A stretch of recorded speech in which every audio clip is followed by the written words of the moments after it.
Okay, good morning everyone. First of all ಹೇಳಬೇಕಂದ್ರೆ ಎಲ್ಲರೂ headphone use ಮಾಡಿರಿ, ಯಾಕಂದ್ರೆ ವಾಯ್ಸ್ ಕ್ಲಿಯರ್ ಕಳಿಸ್ಬೇಕಾದ್ರೆ ಹೆಡ್ಫೋನ್ ಯೂಸ್ ಮಾಡಬೇಕಾಗ್ತದೆ. ಸೊ ದಯವಿಟ್ಟು ಎಲ್ಲರೂ ಹೆಡ್ಫೋನ್ ಯೂಸ್ ಮಾಡಿರಿ. ಓಕೆ ಓಕೆ ಚಾಪ್ಟರ್ ಸ್ಟಾರ್ಟ್ ಮಾಡೋಣ.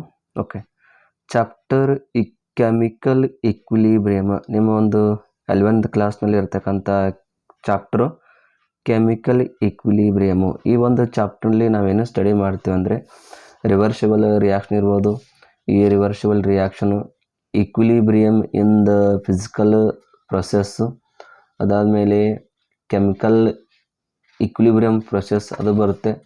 ಅದಾದಮೇಲೆ rate of chemical equilibrium constant ಬರುತ್ತೆ. ಆಮೇಲೆ equilibrium constant with respect to KP and KC ಬರುತ್ತೆ. ಇದಾದಮೇಲೆ ಯೂನಿಟ್ಸ್ ಆಫ್ ದ ಇಕ್ವಿಲಿಬ್ರಿಯಮ್ ಬರುತ್ತೆ. ಇದಾದಮೇಲೆ ಕ್ಯಾರೆಕ್ಟರಿಸ್ಟಿಕ್ ಆಫ್ ಇಕ್ವಿಲಿಬ್ರಿಯಮ್ ಕಾನ್ಸ್ಟಂಟ್ ಬರುತ್ತೆ. ಅಪ್ಲಿಕೇಶನ್ಸ್ ಆಫ್ ಇಕ್ವಿಲಿಬ್ರಿಯಮ್ ಕಾನ್ಸ್ಟಂಟ್ ಬರುತ್ತೆ. ಸೊ ಇದಾದಮೇಲೆ ಕೊನೆಯದಾಗಿ ಏನಪ್ಪ ಅಂದರೆ ಲೀ ಚಾಟ್ಲರ್ ಪ್ರಿನ್ಸಿಪಲ್ ಅಂತ ಒಂದು ಬರುತ್ತೆ, ಅದು ಬರುತ್ತೆ. ಅದಾದಮೇಲೆ factors affecting on equilibrium constant, last applications of the equilibrium chemical equilibrium. ಇಷ್ಟಾದರೆ ಚಾಪ್ಟ್ರು ಎಂಡ್ ಆಗುತ್ತೆ. ಸೊ ಈ ಚಾಪ್ಟ್ರಲ್ಲಿ ನಾವು ಕೆಮಿಕಲ್ ಇಕ್ವಿಲಿಬ್ರಿಯಮು ಅಂದ್ಕೊಳ್ಳೆ ನಿಮಗೆ ಗೊತ್ತಾಗ್ತಿರ್ಬೋದು. ಪ್ರತಿಯೊಂದು ಕೆಮಿಕಲ್ ರಿಯಾಕ್ಷನಲ್ಲಿ ಇಕ್ವಿಲಿಬ್ರಿಯಮ್ ಇರಬೇಕಾಗುತ್ತೆ. ಸೊ ಅದು ಇದ್ದರೆ ಕೆಮಿಕಲ್ ರಿಯಾಕ್ಷನು ಕಂಪ್ಲೀಟ್ ಆಗಿದೆ ಅಂತ ನಾವು ಕನ್ಸಿಡರ್ ಮಾಡ್ತೀವಿ ಅಲ್ವಾ. ಸೊ ಆ ಒಂದು ಕೆಮಿಕಲ್ ರಿಯಾಕ್ಷನಲ್ಲಿ ಯಾವ ಥರ ಇಕ್ವಿಲಿಬ್ರಿಯಮು ಕ್ರಿಯೇಟ್ ಆಗುತ್ತೆ, ಸೊ ಅದ್ರ ಮುಖಾಂತರ ನಾವು ಈ ಒಂದು ಚಾಪ್ಟರ್ ನಿಮಗೆ ಸ್ಟಡಿ ಮಾಡೋಕ್ಕೆ ಕೊಟ್ಟಿದ್ರಿ 11th ಕ್ಲಾಸ್ನಲ್ಲಿ. So you are watching all of you Ram BS YouTube channel. So ನಮ್ಮ ಯೂಟ್ಯೂಬ್ ಚಾನೆಲ್ ಇದೆ. ಸೊ ನೀವು ಯಾರಾದರೂ ಹೊಸೊಬ್ಬರಿದ್ದರೆ ಚಾನಲನ್ನು ದಯವಿಟ್ಟು ಸಬ್ಸ್ಕ್ರೈಬ್ ಮಾಡಿ. ಸೊ ಮುಂದೆ ಬರೋ ವಿಡಿಯೋಗಳ ನೋಟಿಫಿಕೇಷನ್ ನಿಮಗೆ ಸಿಗ್ತಾ ಇರುತ್ತೆ. ಓಕೆ, ಸೊ ಈ ಒಂದು ಚಾಪ್ಟರ್ನಲ್ಲಿ ಕೆಮಿಕಲ್ ಇಕ್ವಿಲಿಬ್ರಿಯಮ್ ಏನಿದೆ, ಸೊ ಈ ಒಂದು ಚಾಪ್ಟರ್ನಲ್ಲಿ ಫಸ್ಟ್ ನಿಮಗೆ ಒಂದು ಕೇಳುವ ಒಂದು ಕ್ವಶನ್ ಏನಪ್ಪ ಅಂದರೆ ಕೆಲವೊಂದು ಎಕ್ಸಾಂಪಲ್ಗಳನ್ನು ಕೊಟ್ಟಿದ್ದಾರೆ. ಎಕ್ಸಾಂಪಲ್ ಯಾವ ಅಂದರೆ ನೋಡ್ತಾ ಇರಿ, ಇಲ್ಲಿ ನಿಮ್ಗೆ ಕಾಣಿಸ್ತಿರ್ಬೋದು. Natural what are the types of the following changes, ಕೆಲವೊಂದು ಚೇಂಜಸ್ಗಳನ್ನ ಕೊಟ್ಟಿದ್ದಾರೆ. ಯಾವುದಪ್ಪ ಅಂದರೆ ನ್ಯಾಚುರಲ್ ವಾಟರ್ ಫಾಲ್ ಇದೆಯಲ್ಲ, ಸೊ ನ್ಯಾಚುರಲ್ ವಾಟರ್ ಫಾಲು ಯಾವ ಥರ ಚೇಂಜಸ್ ಆಗುತ್ತೆ.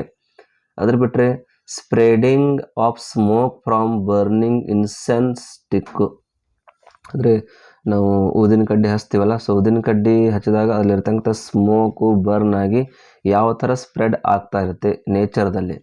ಅದ್ರ ಬಿಟ್ಟರೆ ಇನ್ನೊಂದು ಎಕ್ಸಾಂಪಲ್ ಇದೆ, diffusion of organic fragrance of flower. So ಒಂದು ಫ್ಲವರ್ ಇದೆ, ಅದರಲ್ಲಿರ್ತಕ್ಕಂಥ ಒಂದು ವಾಸನೆ ಎಲ್ಲ ಕಡೆ ಸ್ಪ್ರೆಡ್ ಆಗ್ತಾ ಇದೆ ಅಥವಾ ಡಿಫ್ಯೂಷನ್ ಆಗ್ತಾ ಇದೆ. ಇದು ಯಾವ ಥರದ ಒಂದು ಚೇಂಜಸ್ ಇದರಲ್ಲಿ ಆಗ್ತಾ ಇದೆ ಅಂತ ಅವ್ರು ನಿಮಗೆ ಕೇಳ್ತಿದ್ದಾರೆ. ಯಾವ ಥರ ಚೇಂಜಸ್ ಆಗ್ತಿರ್ಬೋದು. Can above change take place in the opposite direction. ಈ ಒಂದು ಎಕ್ಸಾಂಪಲ್ ಇದೆ, ಈಗ ನೋಡಿ ನ್ಯಾಚುರಲ್ ವಾಟರ್ ಫಾಲ್ ಇದೆ. ಸೊ ಈ natural water fall opposite direction ಆಗಬಹುದಾ. ನ್ಯಾಚುರಲ್ ವಾಟರ್ ಫಾಲ್ ಅಂದ್ರೇನು, ಗುಡ್ಡದ ಮೇಲಿಂದ ನೀರು ಕೆಳಗಡೆ ಬೀಳ್ತಾ ಇದೆ. ಈಗ ವಾಟರ್ ಫಾಲ್ಸ್ ಇರುತ್ತಲ್ಲ, ಸೊ ವಾಟರ್ ಫಾಲ್ ಅಂದರೆ ಗುಡ್ಡದ ನೀರು ಕೆಳಗೆ ಬೀಳ್ತಾ ಇರುತ್ತೆ, ಬಟ್ ಆ ಬಿದ್ದ ಕೆಳಗಿನ ನೀರು ಮತ್ತೆ ಮೇಲೆ ಹೋಗೋಕ್ಕೆ ಸಾಧ್ಯನಾ ಅಂತ ನಿಮ್ಗೆ ಕ್ವಶನ್ಸ್ ಅವರು ಕೇಳ್ತಿದ್ದಾರೆ, ಹೌದಲ್ವಾ. ಹೋಗ್ಬೋದಾ? ಆ ಥರ ಆಗೋಕ್ಕೆ ಸಾಧ್ಯನೇ ಇಲ್ಲ. It is A natural process ಅಲ್ವಾ. ಸೊ ಹೀಗಾಗಿ ಈ ಕೊಟ್ಟಿರ್ತಕ್ಕಂಥ ಎಕ್ಸಾಂಪಲ್ ಮೇಲೆ ನಿಮಗೆ ರಿವರ್ಸಿಬಲ್ ರಿಯಾಕ್ಷನ್ ಯಾವ ಥರ ಬರುತ್ತೆ, ಆಮೇಲೆ ಈ ರಿವರ್ಸಿಬಲ್ ರಿಯಾಕ್ಷನ್ ಯಾವ ಥರ ಬರುತ್ತೆ ಅನ್ನೋದನ್ನು ನಿಮಗವರು ಸ್ಟಡಿಗೆ ಕೊಟ್ಟಿದ್ದಾರೆ. ಇಲ್ಲಿ ಒಂದು ಎಕ್ಸಾಂಪಲ್ ಕೊಟ್ಟಿದ್ದಾರೆ ನೋಡಿ. Dissolve the 4 gram of cobalt chloride in 40 gram in the 40 ml water. It forms a reddish pink solution. Add 60 ml concentrated HCl to this.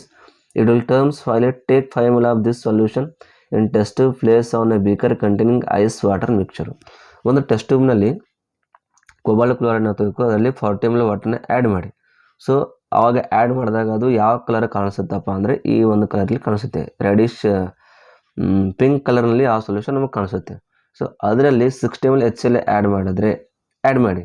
So it terms the violet colour. ಮತ್ತು colour ಯಾವ ಥರ changes ಆಗುತ್ತೆ, ವೈಲೆಟ್ನಲ್ಲಿ changes ಆಗುತ್ತೆ, ಹೌದಾ. So take 5 ml of this solution in a test tube. ಇದೇ ಸೊಲ್ಯೂಷನ್ನ ಮತ್ತೆ ಬೇರೆ ಒಂದು ಟೆಸ್ಟ್ ಟ್ಯೂಬ್ ತಗೊಂಡು ಅದನ್ನು ಐಸ್ ವಾಟರ್ ಮಿಕ್ಸರ್ನಲ್ಲಿ ಇಡಬೇಕು. ಆವಾಗ ಇಟ್ಟಾಗಿರೋ ಕಲರ್ ಮತ್ತೆ ಯಾವ ಥರ ಚೇಂಜಸ್ ಆಗುತ್ತೆ, ಪಿಂಕ್ ಕಲರ್ನಲ್ಲಿ ಅದರ ಕಲರು ಚೇಂಜಸ್ ಆಗುತ್ತೆ. ಇದೇ ಥರ place the some test tube in beaker containing water at 90 degree Celsius temperature. ಅದೇ ಸೊಲ್ಯೂಷನ್ನ 90 ಡಿಗ್ರಿ ಸೆಲ್ಸಿಯಸ್ ಟೆಂಪ್ರೇಚರ್ ಮೇಲೆ ಇರೋ ವಾಟರ್ ಬಾತಲ್ಲಿ ಇಡಿ ಅಂತ ಅಂತಿದ್ದಾರೆ. ಸೊ ಅವಾಗ ಕಲರ್ ಯಾವ ಥರ ಬರುತ್ತೆ ಅದನ್ನು ಅಬ್ಸರ್ವೇಷನ್ ಮಾಡಿ ಅಂತಿದ್ದಾರೆ ಅವರು. ಹೌದಾ? ಸೊ ಇಲ್ಲಿ ಈ ಎಕ್ಸಾಂಪಲ್ ಕೊಡೋ ಉದ್ದೇಶ ಏನಪ್ಪ ಅಂದರೆ, ಈಗಿನ ಜಸ್ಟ್ ನಾವು ನೋಡಿ ಎಕ್ಸಾಂಪಲ್ ಯಾವುದು, ನ್ಯಾಚುರಲ್ ವಾಟರ್ ಫಾಲ್ ಇರ್ಬೋದು, ಅಥವಾ ಸ್ಪ್ರೆಡಿಂಗ್ ಆಫ್ ಸ್ಮೋಕ್ ಇರ್ಬೋದು, ಅಥವಾ diffusion of fragrance of the flowers ಇರ್ಬೋದು. ಇವೆಲ್ಲ ಯಾವ ಥರ ಇದ್ದಾವೆ ಅಂದರೆ ಇರಿವರ್ಸಿಬಲ್ ಫಿಸಿಕಲ್ ಚೇಂಜಸ್ ಅಂತಾನು ಹೇಳ್ಬೋದು. ಹೌದಾ? ಇವೆಲ್ಲ physical changes, not A chemical. Natural water fall, ಗುಡ್ಡ ಮೇಲಿಂದ ನೀರು ಕೆಳಗೆ ಬೀಳುತ್ತೆ, ಇದು ಕೆಮಿಕಲ್ ಚೇಂಜಸ್ ಅಲ್ಲ, it is A physical changes, ಅದರಲ್ಲಿ ಇರಿವರ್ಸಿಬಲು.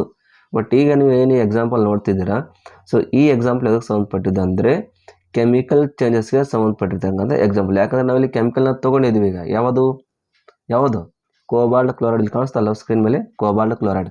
ಸೊ ಈ ಒಂದು ಸೊಲ್ಯೂಷನ್ನು ತೊಗೊಂಡಿವಿ ಅಂದರೆ it is A chemical changes. ಈ ಕೆಮಿಕಲ್ ಚೇಂಜಸ್ನಲ್ಲಿ ಇದಕ್ಕೆ ನಾವು ರಿವರ್ಸಿಬಲ್ ರಿಯಾಕ್ಷನ್ ಅಂತ ಕರಿತೀವಿ. ರಿವರ್ಸಿಬಲ್ ರಿಯಾಕ್ಷನ್ ಅಂತ ಯಾಕೆ ಕರಿತೀವಿ ನೋಡಿ. In this activity, the change in color of the solution is caused by the chemical reaction which reverse its direction with change in the temperature.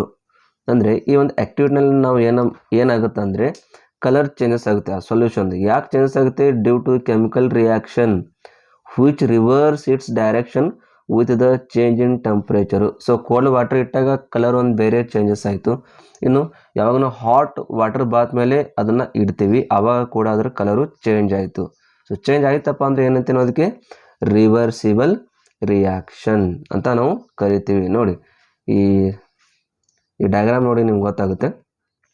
ಈ ಡಯಾಗ್ರಾಮ್ನಲ್ಲಿ ನೋಡಿ ಸ್ಟಾರ್ಟಿಂಗ್ನಲ್ಲಿ test tube with cold water ಇದ್ದರೆ ಯಾವ ಕಲರ್ ಕಾಣಿಸುತ್ತೆ ನಮಗೆ ಇಲ್ಲಿ ಕಾಣಿಸ್ತಿದೆ. ಯಾವ ಕಲರ್ ಕಾಣಿಸ್ತಿದೆ ಇಲ್ಲಿ? ಸೊ ಆರೆಂಜ್ ರೆಡ್ ಕಲರ್ ನಮಗೆ ಕಾಣಿಸ್ತಾ ಇದೆ. ಅದೇ ಸಪೋಸ್ ನಾವು ಹಾಟ್ ವಾಟರ್ ಮೇಲೆ ಇಟ್ಟರೆ ಆ ಟೆಸ್ಟ್ ಟ್ಯೂಬ್ ತಗೊಂಡು ಅದು ಸ್ವಲ್ಪ ಬ್ಲೂ ಕಲರ್ನಲ್ಲಿ ನಮಗೆ ಕಾಣಿಸುತ್ತೆ. ಸೊ ಕಲರ್ ಆಫ್ ದ ಸೊಲ್ಯೂಷನಲ್ಲಿ ಏನಾಯಿತು? ಚೇಂಜಸ್ ಆಯಿತು. So in this activities the change in colour of solution is caused by the chemical reaction which increase it's direction with the change of the temperature. It is known as the reversible reaction. So ಈ ಥರ ಏನು reaction ಇರುತ್ತಲ್ಲ, so ಇಂಥ ಒಂದು ರಿಯಾಕ್ಷನ್ಗೆ ನಾವು reversible reaction ಅಂತ ಕರಿತೀವಿ. Heat ಮಾಡಿದಾಗ ಬ್ಲೂ ಕಲರ್ ಆಗುತ್ತೆ, ಕೋಲ್ಡ್ ಮಾಡಿದಾಗ ಒಂದು ಕಲರಲ್ಲಿ ಚೇಂಜಸ್ ಕಂಟಿನ್ಯೂಸ್ ಆಗಿ ಚೇಂಜಸ್ ಆಗ್ತಾ ಇರುತ್ತೆ. So it is one type of the chemical reversible reaction. ಇದೇ ಥರ ಇನ್ನೂ ಕೆಲವೊಂದು ರಿಯಾಕ್ಷನ್ಗಳು ನಾವು ನೋಡೋಕ್ಕೆ ಸಿಗುತ್ತೆ. ಯಾವುದಪ್ಪ? ಕೆಲವೊಂದು ರಿಯಾಕ್ಷನ್ಗಳು ಸಿಂಗಲ್ ಡೈರೆಕ್ಷನಲ್ಲಿ ಅದರ ಒಂದು ಕೆಮಿಕಲ್ ಚೇಂಜಸ್ ಆಗುತ್ತೆ. ಫಾರ್ ಎಕ್ಸಾಂಪಲು ನೀವು ಕಾರ್ಬನ್ ಮತ್ತು ಆಕ್ಸಿಜನ್ನ ಬೋರ್ ಮಾಡಿದ್ರೆ ನಮಗೇನು ಸಿಗುತ್ತಪ್ಪ ಅಂದರೆ CO2 ಸಿಗುತ್ತೆ. ಸೊ CO2 ಸಿಕ್ಕ ಕೂಡಲೇ ರಿಟರ್ನ್ ಆಗಿ CO2 ದಿಂದ ಕಾರ್ಬನ್ ಮತ್ತು ಆಕ್ಸಿಜನ್ ಕೆಲವೊಂದು ರಿಯಾಕ್ಷನ್ ನಮಗೆ ಸಿಗಲ್ಲ. So some chemical reaction appear to proceed in a single direction. ಕೆಲವೊಂದು ರಿಯಾಕ್ಷನ್ಗಳನ್ನು ನಾವು ಸಿಂಗಲ್ ಡೈರೆಕ್ಷನಲ್ಲಿ ಕೂಡ ನಾವು ನೋಡ್ತಾ ಇರ್ತೇವೆ. ಇನ್ನು ಇದೆ ನೋಡಿ, which occurs only in one direction, namely from reactant to the product. ಏನಾಗಿ ನಿಮ್ಗೆ ಜಸ್ಟ್ ಹೇಳಿದೆ ನಾನು, ಕೆಲವೊಂದು ರಿಯಾಕ್ಷನ್ ಯಾವ ಥರ ಸಿಗುತ್ತದೆ ನಮಗೆ ಸಿಂಗಲ್ ಡೈರೆಕ್ಷನಲ್ಲಿ ಇರುತ್ತೆ. ಓನ್ಲಿ ರಿಯಾಕ್ಟೆಂಟ್ದಿಂದ ಪ್ರಾಡಕ್ಟು ತಯಾರಾಗುತ್ತೆ, ಬಟ್ ಪ್ರಾಡಕ್ಟಿಂದ ರಿಯಾಕ್ಟೆಂಟ್ ಅಂದರೆ ರಿಯಾಕ್ಟೆಂಟ್ ತಯಾರು ಆಗಲ್ಲ. ಈ ಎಕ್ಸಾಂಪಲ್ ನೋಡಿ ನಿಮ್ಗೆ ಕಾಣಿಸುತ್ತೆ ಇಲ್ಲಿ. ಈ ಎಕ್ಸಾಂಪಲ್ ಏನು ಕೊಟ್ಟಿದ್ದಾರೆ? ಕ್ಯಾಲ್ಸಿಯಂ ಕಾರ್ಬೋನೇಟ್ ಇದೆ. ಓಕೆ, ಇದನ್ನು ಸ್ವಲ್ಪ ಹೀಟ್ ಮಾಡಿದ್ರೆ ನಮ್ಗೆ ಏನು ಸಿಗ್ತಪ್ಪ ಅಂದರೆ ಕ್ಯಾಲ್ಸಿಯಂ ಆಕ್ಸೈಡ್ ಮತ್ತು CO2 ಸಿಗುತ್ತೆ. ಅದೇ ರಿಟರ್ನ್ ಇದರಿಂದ ನಮಗೆ ಅಂದರೆ ಈ ಒಂದು ಡೈರೆಕ್ಷನಲ್ಲಿ ನಮಗೆ ಪ್ರಾಡಕ್ಟ್ ಟು ರಿಯಾಕ್ಟೆಂಟ್ ನಮಗೆ ಸಿಗಲ್ಲ.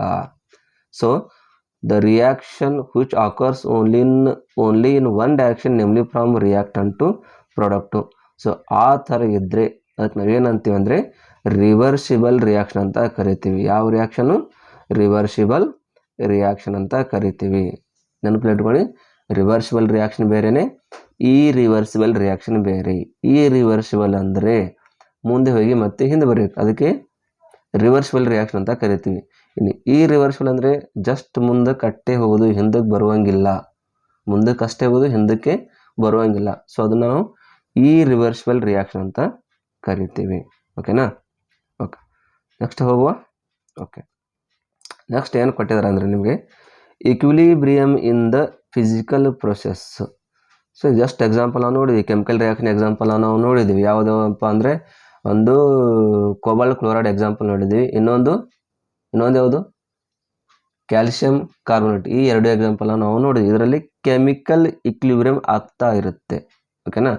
ಅದೇ ಥರ ಫಿಸಿಕಲ್ ಕೆಲವೊಂದು ರಿಯಾಕ್ಷನ್ಗಳನ್ನು ಅವರು ನಿಮ್ಗೆ ಕೊಟ್ಟಿದ್ದಾರೆ ಸ್ಟಡಿ ಮಾಡೋಕ್ಕೆ. Equilibrium in the physical process, equilibrium in the physical process. So first one ಇದೆ ಲಿಕ್ವಿಡ್ ವೇಪರ್ ಇಕ್ವಿಲಿಬ್ರಿಯಮು. ಲಿಕ್ವಿಡ್ ವೇಪರಲ್ಲಿ ಇರ್ತಕ್ಕಂಥ ಇಕ್ವಿಲಿಬ್ರಿಯಂ ಯಾವ ಥರ ಆಗ್ತಾ ಇರುತ್ತೆ. ಈ ಒಂದು ಡಯಾಗ್ರಾಮ್ ಕೊಟ್ಟಿದ್ದಾರೆ, ಈ ಡಯಾಗ್ರಾಮ್ನ ಸ್ವಲ್ಪ ಲಕ್ಷ ಕೊಟ್ಟು ನೋಡಿ. ಸೊ ಡಯಾಗ್ರಾಮ್ ಏನು ಕೊಟ್ಟಿದ್ದಾರೆ ಅಂದರೆ ಒಂದು ಕ್ಲೋಸ್ಡ್ ವೆಸಲ್ಸ್ ಇದೆ. ಸೊ ಈ ಕ್ಲೋಸ್ ವೆಸಲ್ಸ್ನಲ್ಲಿ ಹಾಟ್ ವಾಟರ್ನ ಇಟ್ಟಿದ್ದಾರೆ. ಕ್ಲೋಸ್ ವೆಸಲ್ಸ್ ಇದರಲ್ಲಿ ಹಾಟ್ ವಾಟರ್ನ ಇಟ್ಟಿದ್ದಾರೆ. ಸೊ ಈ ಹಾಟ್ ವಾಟರು ಇನಿಷಿಯಲಿ ಯಾವ ಥರ ಇರುತ್ತೆ ಇಲ್ಲಿ ನೋಡಿ, ಇನಿಷಿಯಲಿ ಯಾವ ಥರ ಇರುತ್ತೆ, ಆಮೇಲೆ ಸ್ವಲ್ಪ ಸಮಯ ಆದ ನಂತರ ಯಾವ ಥರ ಇರುತ್ತೆ. ಇದೆಲ್ಲ ಕ್ಲೋಸ್ ಇದೆ. Look at reversible physical process, evaporation of liquid water into water vapour in the closed vessels.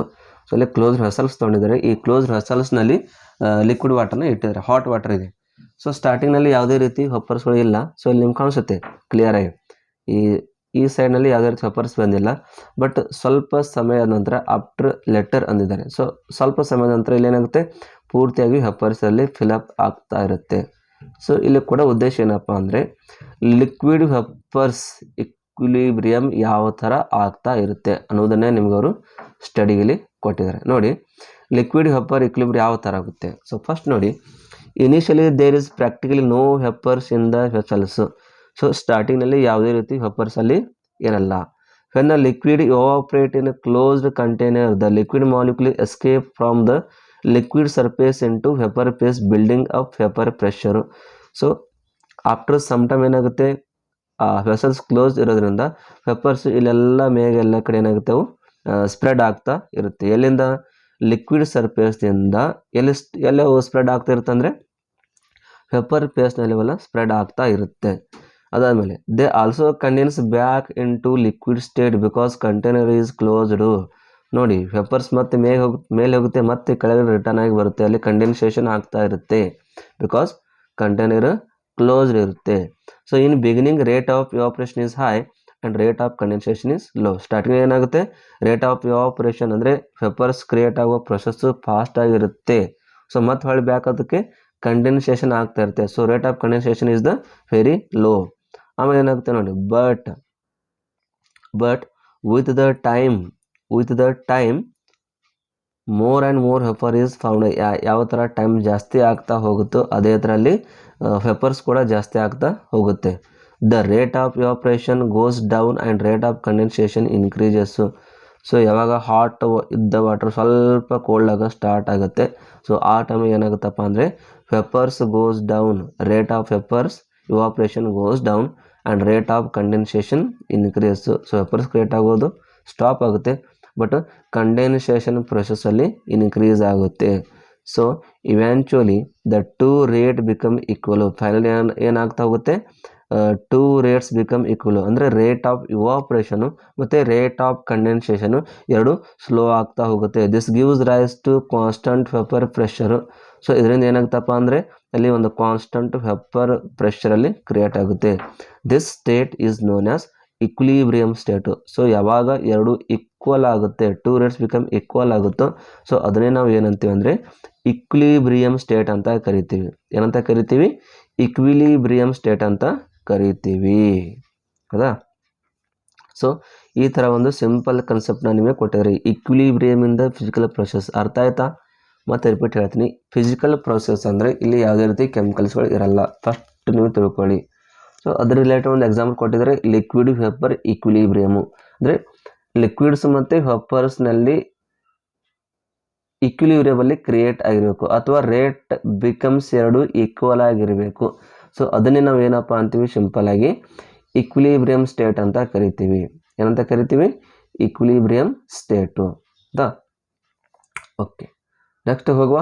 Okay, ಇನ್ನು ಇಕ್ವಿಲಿಬ್ರಿಯಮ್ ಇಂದ ಕೆಮಿಕಲ್ ಪ್ರೊಸೆಸ್ಸು. ಸೊ ನೆಕ್ಸ್ಟ್ ಕೊಟ್ಟಿದ್ದಾರೆ ನೋಡಿ, ಇಕ್ವಿಲಿಬ್ರಿಯಮ್ ಇಂದ ಕೆಮಿಕಲ್ ಪ್ರೊಸೆಸ್. ಒಂದು ಎಕ್ಸಾಂಪಲ್ ಕೊಟ್ಟಿದ್ದಾರೆ ನಿಮಗಿಲ್ಲಿ, ಅಬ್ಸರ್ವ್ ಆ್ಯಂಡ್ ಡಿಸ್ಕಸ್ ಅಂತ ಒಂದು ಎಕ್ಸಾಂಪಲ್ ಕೊಟ್ಟಿದ್ದಾರೆ ನೋಡಿ. ಇಲ್ಲಿ ಎರಡು ಡಯಾಗ್ರಾಮ್ಸ್ನ ನೀವು ನೋಡ್ಬೋದು. ಒಂದರಲ್ಲಿ ಕಲರ್ಲೆಸ್ ಇದೆ, ಇನ್ನೊಂದರಲ್ಲಿ ಆರೆಂಜ್ ರೆಡ್ ಕಲರಲ್ಲಿ ಒಂದು ನಿಮಗೆ ಚಿತ್ರದಲ್ಲಿ ಕಾಣಿಸ್ತಿದೆ.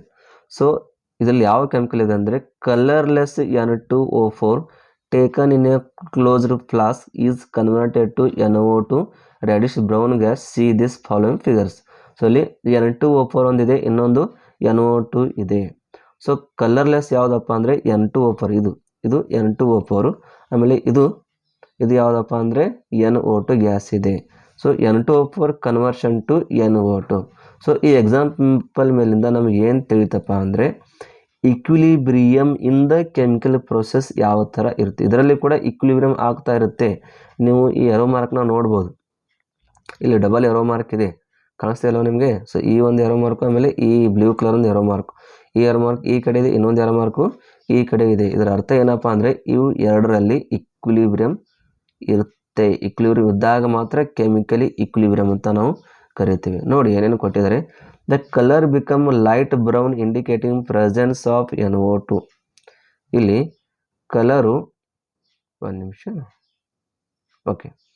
The colour become light brown indicating presence of NO2. ಯಾವಾಗಿದ್ರೆ ಕಲರು ಲೈಟ್ ಬ್ರೌನ್ ಆಗುತ್ತೆ. ಸೊ ಅದು ಏನು ಇಂಡಿಕೇಶನ್ ಮಾಡ್ತಾ ಇರುತ್ತೆ ಅಂದರೆ NO2 ಗ್ಯಾಸ್ ಪ್ರೆಸೆನ್ಸಲ್ಲಿ ಇರುತ್ತೆ ಅಂದಂಗೆ. Formation of NO2 from NO2 is a reversible. So ಈ ರಿಯಾಕ್ಷನ್ ನೀವು ನೋಡ್ತಿರ್ಬೋದು. ಸೊ ರಿಯಾಕ್ಷನಲ್ಲಿ ನಿಮ್ಗೆ ಸ್ಪಷ್ಟವಾಗಿ ಕಾಣಿಸ್ತಿದೆ. ನೀವು ಇಲ್ಲಿ ಡಯಾಗ್ರಾಮ್ ಕೂಡ ಕೊಟ್ಟಿದ್ದಾರೆ ನಿಮಗೆ, ಆಮೇಲೆ ರಿಯಾಕ್ಷನ್ ಯಾವ ಥರ ಆಗಿದೆ ಅದನ್ನು ಕೂಡ ಇಲ್ಲಿ ಕೊಟ್ಟಿದ್ದಾರೆ. ರಿಯಾಕ್ಷನ್ ಕೊಟ್ಟಿದ್ದಾರೆ ಮತ್ತು ಡಯಾಗ್ರಾಮ್ಸ್ ಕೂಡ ಕೊಟ್ಟಿದ್ದಾರೆ. ಒಂದು ಕಲರ್ಲೆಸ್ಸು, ಇನ್ನೊಂದು ರೆಡಿಶ್ ಬ್ರೌನ್ ಕಲರ್ ಇದೆ. ಸೊ N2O4ದಿಂದ NO2 ಇಲ್ಲಿ ತಯಾರಾಗ್ತಾ ಇದೆ. ನೋಡಿ ಎರಡು ಎರೋ ಮಾರ್ಕ್ ಕೊಟ್ಟಿದ್ದಾರೆ ಇಲ್ಲಿ. ಈ ಕಡೆ ಫಾರ್ವರ್ಡ್ ರಿಯಾಕ್ಷನ್ ಇದೆ, ಆಮೇಲೆ ಬ್ಯಾಕ್ವರ್ಡ್ ರಿಯಾಕ್ಷನ್ ಇದೆ. ಸೊ ಯಾವಾಗ ಡಬಲ್ ಎರೋ ಮಾರ್ಕ್ ಇರುತ್ತೆ ಅದನ್ನು ನಾವು ಏನಂತೀವಿ ಹೇಳಿ? ರಿವರ್ಸಿಬಲ್ ರಿಯಾಕ್ಷನ್ ಅಂತ ಕರಿತೀವಿ. ಯಾವ ರಿಯಾಕ್ಷನು? Reversible reaction. ನೋಡಿ, the formation of NO2 from N2O4 it is an reversible reaction. In such reaction, reactant react to form the product and product react to give the back reactant. So reactant product ತಯಾರಾಗಬೇಕು, ಆಮೇಲೆ product reactant ಕೂಡ ಅಲ್ಲಿ ತಯಾರಾಗಬೇಕು. as soon as the forward reaction produces any NO2, the reverse reaction begins and NO2 start combine back to form the NO2. So ರಿಯಾಕ್ಷನ್ಲಿ forward reaction backward reaction ಆಗ್ತಾ ಇರೋದ್ರಿಂದ continuous ಆಗಿ ಏನಾಗ್ತಾ ಇರುತ್ತೆ ಅಂದರೆ NO2 ಕೂಡ ಫಾರ್ಮೇಷನ್ ಆಗ್ತಾ ಇರುತ್ತೆ, ಆಮೇಲೆ N2O4 ಕೂಡ ಫಾರ್ಮೇಷನ್ ಆಗ್ತಾ ಇರುತ್ತೆ. ನೋಡಿ, at the equilibrium concentration of N2O4 and NO2 remains unchanged. ಯಾವಾಗ ಇಕ್ವಿಲಿಬ್ರಿಯಮ್ ಒಂದು ಸ್ಟೇಜ್ನಲ್ಲಿ ಬರುತ್ತೆ ಆವಾಗ ಎರಡು ಈಕ್ವಲ್ ಆಗಿರುತ್ತೆ. ಅಂದರೆ ಕಾನ್ಸಂಟ್ರೇಷನ್ ಆಫ್ N2O4 ಮತ್ತು ಕಾನ್ಸಂಟ್ರೇಷನ್ ಆಫ್ NO2 ಎರಡು ಯಾವುದೇ ರೀತಿ ಚೇಂಜಸ್ ಆಗಲ್ಲ. So do not vary with the time because rate of formation of N2O4 is equal to rate of formation of NO2. So ಅದು ಯಾವುದೇ ರೀತಿ ಟೈಮಲ್ಲಿ ಬದಲಾವಣೆ ಆಗಲ್ಲ, ಯಾವುದೇ ರೀತಿ ಕಾನ್ಸಂಟ್ರೇಷನಲ್ಲಿ ಬದಲಾವಣೆ ಆಗಲ್ಲ. ಅಂದರೆ ಎರಡು ಯಾವಾಗಲೂ ಈಕ್ವಲ್ ಆಗಿರ್ತದೆ. ಸೊ ಈ ಎರಡು ಯಾವಾಗ ಈಕ್ವಲ್ ಆಗಿರುತ್ತೋ ಆವಾಗ ನಾವು ಏನಪ್ಪ ಅಂತೀವಿ ಅಂದರೆ equilibrium in the chemical process ಅಂತ ಕರಿತೀವಿ. ಸೊ ಅದಕ್ಕೆ ಡೆಫಿನೇಷನ್ ಕೂಡ ಅವರು ಕೊಟ್ಟಿದ್ದಾರೆ ನೋಡಿ. Chemical equilibrium when there is a no further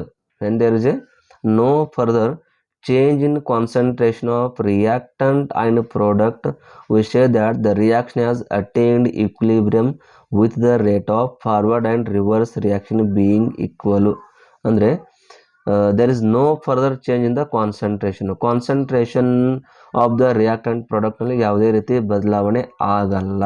ಯಾವಾಗ ಎರಡು N2O4 ಮತ್ತು NO2 ಯಾವಾಗ ಎರಡು ಈಕ್ವಲ್ ಆಗಿರುತ್ತೆ ಕಾನ್ಸಂಟ್ರೇಷನ್, ಸೊ ಅಲ್ಲಿ ಯಾವುದೇ ರೀತಿ ಬದಲಾವಣೆ ಆಗಲ್ಲ.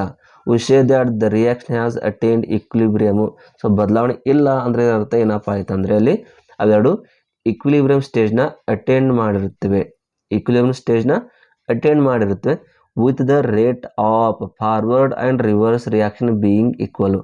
ಸೊ ಅಂದರೆ ರಿವರ್ಸ್ ರಿಯಾಕ್ಷನ್ನು ಮತ್ತು ಫಾರ್ವರ್ಡ್ ರಿಯಾಕ್ಷನ್ದು ರೇಟ್ ಯಾವಾಗಲೂ ಈಕ್ವಲ್ ಇದ್ದಾಗ ಒಂದು ಈಕ್ವಿಲಿಬ್ರಿಯಮಲ್ಲಿ ಕ್ರಿಯೇಟ್ ಆಗ್ತದೆ. ಸೊ ಆ ಒಂದು ಈಕ್ವಿಲಿಬ್ರಿಯಮ್ನ ಏನಂತೀವಿ ಅಂದರೆ ಕೆಮಿಕಲ್ ಈಕ್ವಿಲಿಬ್ರಿಯಮ್ ಅಂತ ಕರಿತೀವಿ. ಯಾವುದು? Chemical equilibrium. ಸೊ ಇದೇ ಚಾಪ್ಟರ್ ಒಂದು ಹೆಡ್ಡಿಂಗ್ ಇದೆ, ಕೆಮಿಕಲ್ ಈಕ್ವಿಲಿಬ್ರಿಯಮ್ ಅರ್ಥ ಆಯ್ತಾ ಯಾವ ಥರ ಇರುತ್ತೆ ಕೆಮಿಕಲ್ ಇಕ್ವಿಲಿಬ್ರಿಯಮ್? ರೇಟ್ ಆಫ್ ಏನು forward and reverse reaction being equal ಇದ್ದಾಗ ಮಾತ್ರ ಅವುಗಳನ್ನು ನಾವು ಕೆಮಿಕಲ್ ಇಕ್ವಿಲಿಬ್ರಿಯಮ್ ಅಂತ ಕರಿತೀವಿ. ಲಕ್ಷ್ಯ ಇರಲಿ ಎಲ್ಲರಿಗೂ, ಆಯಿತಾ?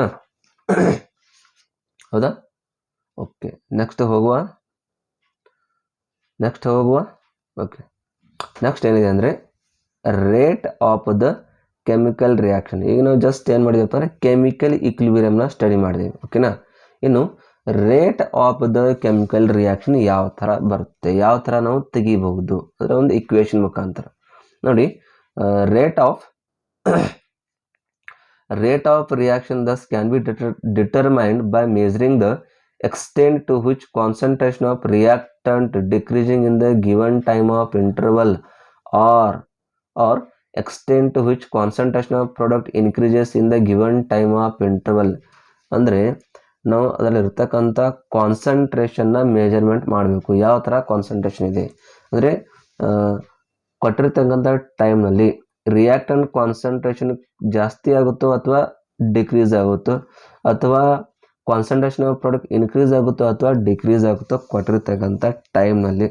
ಸೊ ಅದನ್ನು ನಾವು ಮೆಜರ್ಮೆಂಟ್ ಮಾಡಿದ್ರೆ ರೇಟ್ ಆಫ್ ಕೆಮಿಕಲ್ ರಿಯಾಕ್ಷನ್ನ ನಾವು ಸ್ಟಡಿನ ಮಾಡೋಕ್ಕೆ ಬರುತ್ತೆ. ನೋಡಿ, ರೇಟ್ ಈಸ್ ಈಕ್ವಲ್ ಟು, ಇದು ಸ್ಪಷ್ಟವಾಗಿ ನಿಮ್ಗೆ ಕೊಟ್ಟಿದ್ದಾರೆ ಅವರು, rate is equal to minus D under bracket reactant upon D T is equal to D product upon D T. ಇಲ್ಲಿ D reactant and D product are the ನಾವೇನಂತೀವಿ ಅಂದರೆ change in the concentration during the small time interval D T.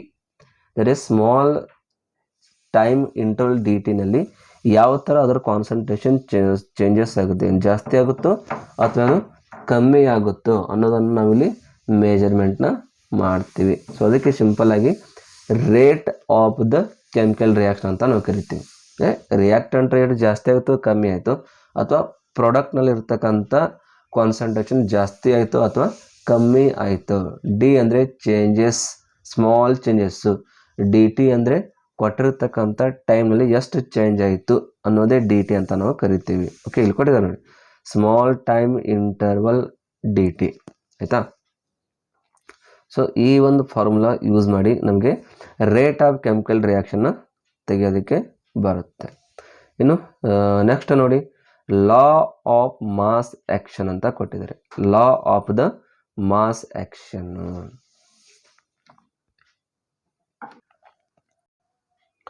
So ಈ law of mass action statement ಏನು ಹೇಳುತ್ತಪ್ಪ ಅಂದರೆ the rate of chemical reaction at each instant is proportional to the product of concentration terms of all the reactant.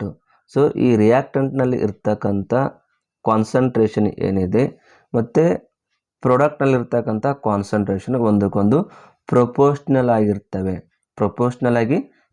ನೋಡಿ. In case of any one of the balance chemical reaction shows more molecule of reactant, the concentration is raised to the power equal to number of molecules of that reactant. So rate of equation can be written for a reaction by applying the law of mass action. ಇಲ್ಲಿ simple ಏನು ಹೇಳೋದಂದರೆ, suppose ಯಾವುದೇ ಒಂದು reaction ಇದ್ದರೆ, so ಆ ರಿಯಾಕ್ಷನಲ್ಲಿ reaction concentration ಏನಿರುತ್ತೋ ಅಷ್ಟೇ concentration product ಇರುತ್ತೆ ಅಲ್ವಾ. So rate of the chemical reaction at each instant is proportional to the product of concentration of the product. So ಎರಡು ಒಂದಕ್ಕೊಂದು ಪ್ರಪೋರ್ಷ್ನಲಿ ಕಾನ್ಸ್ಟೆಂಟ್ ಆಗಿ ಇರುತ್ತೆ. ಇದರ ಒಂದು ಎಕ್ಸಾಂಪಲ್ ನಾವು ಕೊಟ್ಟಿದ್ದಾರೆ ನೋಡಿ, A plus B is converted into C. So ಇಲ್ಲಿ ಎ ಮತ್ತು ಬಿನ ನಾವು ಏನಂತ ಕರಿತೀವಿ ಅಂದರೆ, ಇವೆರಡು ಏನಿದೆ ರಿಯಾಕ್ಟೆಂಟ್ ಇದೆ, ನಿಮ್ಮ ರಿಯಾಕ್ಷನ್ ನೋಡಿರ್ಬೋದು ನೀವು. ಓಕೆ, ಸಿ ಏನಿದೆ ಪ್ರಾಡಕ್ಟ್ ಇದೆ. The concentration of chemical species are expressed in moles per litre. So ನಾವು ಕಾನ್ಸಂಟ್ರೇಷನ್ ಯಾವ ಥರ ಎಕ್ಸ್ಪ್ರೆಸ್ ಮಾಡ್ತೀವಿ ಅಂದರೆ ಮೋಲ್ಸ್ ಪರ್ ಲೀಟರ್ ಎಕ್ಸ್ಪ್ರೆಷನನ್ನು ನಾವು ಮಾಡ್ತೀವಿ. ಆಮೇಲೆ denoted by putting formula in the square bracket. So ನಾವು ಅದ್ರದ್ದು ರೇಟ್ನ ಏನಾದರೂ ಬರೀಬೇಕಾದ್ರೆ ಈ ಒಂದು ಫಾರ್ಮುಲಲ್ಲಿ ನಾವು ಅದರ ರೇಟ್ನ ಒಂದು ರೈಟ್ ಮಾಡ್ತೀವಿ. ರೇಟ್ ಅಲ್ಫಾ, ಆಮೇಲೆ ರಿಯಾಕ್ಟೆಂಟ್ ಯಾವ್ಯಾವ ಮಾಲಿಕ್ಯೂಲ್ಸ್ಗಳು ಇರ್ತವೆ. ಸೊ ಎ ಇದ್ದರೆ ಎ ಬರೆಯಬೇಕು, ಎ ಪ್ಲಸ್ ಬಿ ಇದ್ದರೆ ಇಲ್ಲಿ ಎ ಮತ್ತು ಬಿನ ಎರಡು ನಾವು ತಗೋಬೇಕು. ಸೊ ಈ ಥರ ಒಂದು ನಾವು ರೇಟ್ ಆಫ್ ರಿಯಾಕ್ಷನ್ನ ರೈಟ್ ಮಾಡ್ತೀವಿ. ಇದ್ರ ಬಿಟ್ಟರೆ ನಾವು ಪ್ರಪೋರ್ಷನಲ್ ಎಕ್ಸ್ಪ್ರೆಷನ್ ಏನಿಲ್ಲಿ ಯೂಸ್ ಮಾಡಿದ್ದೀವಿ, ಪ್ರಪೋರ್ಷನಲ್ ಎಕ್ಸ್ಪ್ರೆಷನ್ ಯಾವ್ದು ಯೂಸ್ ಮಾಡಿದ್ದೀವಿ? ಸೊ ಈ ಒಂದು ಅಲ್ಫಾ ಅಂತ ಏನು ಯೂಸ್ ಮಾಡಿವಲ್ಲ, ಸೊ ಇದಕ್ಕೆ ನಾವು ಸಿಂಪಲ್ ಆಗಿ ಪ್ರೊಪೋರ್ಷನಾಲಿಟಿ ಎಕ್ಸ್ಪ್ರೆಷನ್ ಅಂತ ಕರಿತೀವಿ. ಇದನ್ನು ನಾವು ಇಕ್ವೇಷನ್ನಲ್ಲಿ ಟ್ರಾನ್ಸ್ಫರ್ ಮಾಡುವಾಗ ಅಲ್ಲಿ ಹೊಸ ಒಂದು ಪ್ರಪೋರ್ಷನಲ್ ಕಾನ್ಸ್ಟೆಂಟ್ನ ಯೂಸ್ ಮಾಡ್ತೀವಿ. ಆ ಕಾನ್ಸ್ಟೆಂಟ್ ಏನಪ್ಪ ಅಂದರೆ ಕೆ ಅಂತ ಯೂಸ್ ಮಾಡ್ತೀವಿ. ಸೊ ನೋಡಿ ಇಲ್ಲಿ rate alpha A into B ಅಂತ ತೊಗೊಂಡಿವಿ. ಸೊ ಅದನ್ನೇ ನಾವು ಯಾವ ಥರ ರೈಟ್ ಮಾಡೀವಿ ಇಲ್ಲಿ, rate is equal to K A into B ಅಂತಲ್ಲಿ ನಾವು ರೈಟ್ನ ಮಾಡಬೇಕು. ಇದು ಏನಪ್ಪ ಅಂದರೆ ಲಾ ಆಫ್ ಮಾಸ್ ಸೆಕ್ಷನ್ನು ಅಥವಾ ಯಾವುದೇ ಒಂದು ಕೆಮಿಕಲ್ ರಿಯಾಕ್ಷನ್ ಇದ್ದರೆ ಅದನ್ನು ನಾವು ರೇಟ್ ಆಫ್ ರಿಯಾಕ್ಷನ್ ಬರೆಯುವಂತಕ್ಕಂಥ ಒಂದು ಪದ್ಧತಿ ಅಥವಾ ಒಂದು ಮೆಥಡ್ಸ್ ಅಂತ ನಾವು ಕರಿತೀವಿ. ಸೊ ಈ ಒಂದು ಏನು ಇಕ್ವೇಷನ್ ಇದೆ, rate is equal to K into A into B ಅಂತ ಇದೆ. So this is called as the rate equation and proportional constant K is called as the rate constant for that reaction ಅಂತ ಕರಿತೀವಿ. ಈ ಒಂದು ಬರೆಯುವ ಮೆಥಡ್ಗೆ ನಾವು ಏನಂತೀವಿ, ರೇಟ್ ಆಫ್ ದ್ಯಾಟ್ ಇಕ್ವೇಷನು, ಆಮೇಲೆ ಕೆ ಯೂಸ್ ಮಾಡಿದ್ರೆ ಅದಕ್ಕೆ rate constant of that reaction ಅಂತ ನಾವು ಕರಿತೀವಿ. ಹೌದಾ? ಇದಾದಮೇಲೆ ಒಂದು ಎಕ್ಸಾಂಪಲ್ ನಿಮ್ಗೆ ಕೊಟ್ಟಿದ್ದಾರೆ ಅವರು, right the rate equation for the following reaction. ನೋಡಿ ಕೆಲವೊಂದು ಎಕ್ಸಾಂಪಲ್ ನಿಮ್ಗೆ ಕೊಟ್ಟಿದ್ದಾರೆ ಅವರು, ಯಾವ ಥರ ನಾವು ರೇಟ್ ಆಫ್ ರಿಯಾಕ್ಷನ್ ಬರ್ತೀವಿ. ನಾನು ಜಸ್ಟ್ ನಾವು A plus B is convert into C ಅಂತ ನೋಡಿದ್ವಿ. ಸೊ ಅದ್ರ ರಿಲೇಟೆಡ್ ಎಕ್ಸಾಂಪಲ್ ಇದೆ, C plus O two conversion into CO2 ಇದೆ. ಸೊ ಇಲ್ಲಿ ಇನ್ನೊಂದು example 2KClO3 is converted into 2KCl plus 3O2. ಈ ಎರಡು ಎಕ್ಸಾಂಪಲ್ಗಳನ್ನು ಕೊಟ್ಟಿದ್ದಾರೆ. ಸೊ ಈ ಎರಡು ರಿಯಾಕ್ಷನ್ಗಳನ್ನು ಕೊಟ್ಟಿರ್ತಾರೆ. ಈ ಥರ ರಿಯಾಕ್ಷನ್ ಕೊಟ್ಟಿದ್ರೆ ಇದಕ್ಕೆ ನೀವು ರೇಟ್ ಆಫ್ ಇಕ್ವೇಷನ್ನ ರೈಟ್ ಮಾಡಿ ಅಂತ ಕೇಳ್ತಾರೆ. Write the rate of equation for given this to reaction. ನೋಡಿ rate equation is written by applying the law of mass section. ಏನು ಹೇಳ್ತಪ್ಪ ಅಂದರೆ rate alpha in bracket reactant ಈ ಯಾವ್ಯಾವ ನಾವು ತೊಗೊಂಡಿರ್ತೀವಿ. ಸೊ ಅದನ್ನು ನಮಗಿಲ್ಲಿ ಬರೆಯೋದಿದೆ. ಹೌದಾ? ಸೊ ರಿಯಾಕ್ಟೆಂಟ್ ಯಾವುದಿದೆ, ಕಾರ್ಬನ್ ಮತ್ತು ಆಕ್ಸಿಜನ್ ಇದೆ ಅಲ್ವಾ. ಫಸ್ಟ್ ರಿಯಾಕ್ಷನ್ ನೋಡಿ, ಸಿ ಪ್ಲಸ್ ಓ ಟು ಇದೆ ರಿಯಾಕ್ಟೆಂಟ್ ಅಲ್ವಾ. ಸೊ ರೇಟ್ ಅಲ್ಫಾ ಸಿ ಒಂದು ಬ್ರ್ಯಾಕೆಟ್ನಲ್ಲಿ ಸಿ ಒಂದು ಬ್ರ್ಯಾಕೆಟ್ನಲ್ಲಿ O2. ದೇರ್ಫೋರ್ ನೆಕ್ಸ್ಟ್ ಏನು ಮಾಡ್ತೀವಿ, rate is equal to K ಬ್ರ್ಯಾಕೆಟ್ನಲ್ಲಿ ಸಿ ಮತ್ತು O2ನ ತೋರಿಸ್ಬೇಕು. ಇದು ಒಂದಾಯ್ತು. ಇನ್ನು ಈ ಸೆಕೆಂಡ್ ಒಂದು ರಿಯಾಕ್ಷನಲ್ಲಿ ಜಸ್ಟ್ ನಿಮ್ಗೇನು ಕೊಟ್ಟಿದ್ದಾರೆ, 2KClO3 ಅಂತ ಕೊಟ್ಟಿರಿ. ಇಲ್ಲಿ ರಿಯಾಕ್ಟೆಂಟ್ ಒಂದೇ ಇದೆ ಬಟ್ ಪ್ರಾಡಕ್ಟು ಎರಡು ಇದ್ದಾವೆ. ನಮಗೇನು ನೀವು ಯಾವ ಥರ ವಿಚಾರ ಮಾಡಬೇಕಂದ್ರೆ ರಿಯಾಕ್ಟೆಂಟ್ ಎಷ್ಟು ಇದ್ದಾವೆ ಅದನ್ನು ಅಷ್ಟೇ ಯೋಚನೆ ಮಾಡಬೇಕು. ಪ್ರಾಡಕ್ಟ್ ಇಲ್ಲಿ ಎರಡು ಇದ್ದಾವೆ, ರಿಯಾಕ್ಟೆಂಟ್ ಒನ್ ಇದೆ ಸರ್ ಹೇಗೆ ಬರೀ ಅಂತ ಚಿಂತೆ ಮಾಡಬೇಡಿ. ಸೊ ಅಲ್ಲಿ ಕೊಟ್ಟಿದ್ದಾರೆ ನೋಡಿ, reactant is KClO3 and it's 2 molecule appear in the balanced equation. So reactant moles ಎಷ್ಟಿದ್ದಾವೆ ಅದನ್ನು ಬ್ರಾಕೆಟ್ ಮೇಲೆ ಬರೀಬೇಕು. ಇಲ್ಲಿ ಕೊಟ್ಟಾರೆ ನೋಡಿ, ರೇಟ್ ಅಲ್ಫಾ KClO3 ಬ್ರಾಕೆಟ್ ಹಾಕಿ ಅದ್ರ ತಲೆ ಮೇಲೆ 2 ಅಂತ ರೈಟ್ ನಾವು ಮಾಡಬೇಕು. ಸೊ ಈ ಥರ ರೈಟ್ ಮಾಡಿದ್ರೆ ಇದು ಒಂದು rate equation of that given example ಅಂತ ಕರಿತೀವಿ. ಸೊ ಯಾವುದೇ ಒಂದು ಎಕ್ಸಾಂಪಲ್ ಕೊಟ್ಟಿದ್ರೆ ನಿಮಗೆ ರೇಟ್ ಆಫ್ ರಿಯಾಕ್ಷನ್ ಏನಾದರೂ ರೈಟ್ ಮಾಡುತ್ತಂದರೆ ಈ ಥರ ರೈಟ್ ಮಾಡೋದು.